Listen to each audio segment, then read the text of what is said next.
As we approach the first debate between Donald Trump and Vice President Kamala Harris, on the one hand, Donald Trump seems to be panicking, calling for an absolute shutdown of the government to try to destroy our economy. On the other hand, what I'm hearing about Vice President Kamala Harris is that she's relaxed, she's rested, she's ready to go. She's been trolling Donald Trump today. She's been running ads like this on Fox nonstop. Play the ad that she's playing on Fox right now. Let's play it. Here's a 78-year-old billionaire who has not stopped whining about his problems. Oh, she had a big crowd. Oh, the crowd. This weird obsession with crowd sizes. It just goes on and on and on.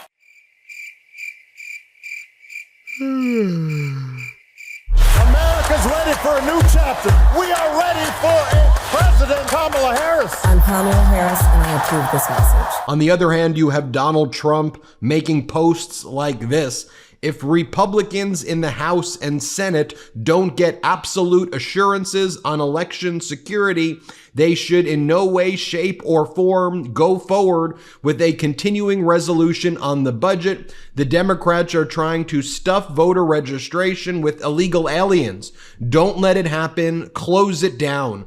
As our editor-in-chief Ron Filipkowski states, Trump calls for House Republicans to shut down the federal government on September 30th for a problem that doesn't exist, based on Donald Trump's big lie and phony claims that unlawful migrants are voting en masse, which is just not happening at all. He wants the MAGA Republicans in the House to shut down the government because he realizes there's about to be rate cuts, the economy is doing well, and when the economy is doing well, when Americans are prospering, that is bad news for Donald Trump. Vice President Kamala Harris, again, seeming supremely confident right now, put out the following memo that her campaign will be doing a drone show right before the debate starts over the Philadelphia Art Museum at 8:05 to 8:25 Eastern. Here's the release from the Harris-Walz campaign. Tonight, shortly before the first presidential debate, the Harris-Walz campaign will fly a drone show over the Philadelphia Art Museum. Tonight's show will echo some of the popular messaging this campaign and grassroots supporters have latched onto since the start of Vice President Harris's candidacy and build on our Philly-themed advertising and new ad launched earlier this morning, trolling Donald Trump's weird obsession over his small crowd sizes. That's the ad that I just shared with you. Voters and supporters have rallied around the joy that the Harris-Walz campaign has embodied over the last month, and this drone show will serve as a perfect opener as eyes turn to the debate stage where Vice President Harris will make her case for her popular New Way Forward agenda to fight for freedom and America's future, in contrast with Donald Trump's toxic Project 2025 plan to take this country backward. So while Vice President Kamala Harris is planning a joyful drone show, Donald Trump is sending desperate messages like this. Ben, will you chip in $10 before midnight? Your support is what I need to keep our country out of the hands of these filthy communists. Kamala has nearly $600 million in the bank, and the fake news moderators are in her back pocket. What, saying that she's bribing the moderators? Can you believe the insanity here and just literally how actual psycho this is? Donald Trump then posts the following messages as well. He goes, Ben, will you chip in right now? We need you. Emergency. Tomorrow, this is what he said yesterday. I'm officially ending the campaign of radical comrade Kamala. When I hit the debate stage, the Harris regime will be over. I want to share this with you as well. As this is going on, you have Congressmember Eric Swalwell in the House of Representatives just completely shredding the conspiracies that Donald Trump and the MAGA Republicans are spreading, that thousands of Haitian immigrants have taken over Springfield, Ohio, and they are going into people's backyards and they are eating their kittens and eating their puppies, and then they're also jumping in ponds, and then they're eating the ducks in the water. That's actually what the MAGA Republicans have been talking about for the last 24 hours. And the official House Judiciary Committee GOP account, this is the official government account for the House Judiciary Republicans. This is the type of stuff that they're posting, and rightfully, Congressmember Swalwell is calling them out for it. Here, play this clip. What in the hell is this? The chairman tweets, "Protect our ducks and kittens in Ohio," because he goes down some crazy rabbit hole, completely debunked that aliens are eating pets. My God, are you okay, Mr. Chairman? Because last year, for a very long time, you tweeted and promoted Kanye West as he was calling for genocide against the Jews, and you kept it up. And now, when we have victims coming here, you're tweeting this nonsense. I don't know why you would do this. I hope you're okay. I don't know if the aliens who are eating your ducks are in the room with us right now. By the way, as a follow-up, as Justin Baragona reports, last month a Redditor posted a picture of a man walking down the street in Columbus with a goose, largely for laughs. Over the past day, this person has posted in several Ohio subreddits that their photo has been hijacked by right-wing media to push the hoax that these Haitian immigrants are killing and eating pets in Springfield, Ohio.